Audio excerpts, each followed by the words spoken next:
I talk a lot about Ivy Plus schools, but the other big shining beacon out there is Oxbridge, and you have deep experience in that. There's been some changes in Oxbridge, I think, recently. Could you talk about those? Oxbridge admissions is a much more challenging admissions process than standard UCAS process. It involves not just a statement of purpose, but if you get past that round into the interview round, you do have a very hard interview with usually an Oxford Don or a Cambridge Don and a couple of other people. And the questions that they ask are very difficult to prepare for. They're really trying to test your critical thinking, really trying to test your ability to reason within your subject, but not in a way that you could possibly prepare for. And your ability to do that extemporaneously is a large part of your admissions process.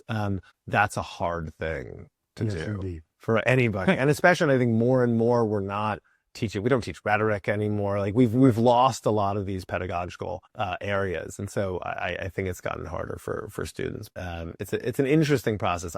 I really like it. I mean, I love that aspect of it. I think it tests something quite special. But it's a challenging one. And so if you have a U.S. student or even your national student who wants to try their hand at Oxbridge, what do you tell them? How do you prepare them for that? The key is to just let them know this is going to be, both of these processes are difficult and onerous, and they unfortunately conflict at the same time. So you need to prepare yourself as much as possible and ahead of time as much as possible. And there are many things you can do in the U.S. process, obviously, in advance. The personal statement is going to be the personal statement. It's always going to be the personal statement. You know, it doesn't have to be written in October, Right. It could be written before October, everybody. This is breaking news. I want everybody to pay close attention to this.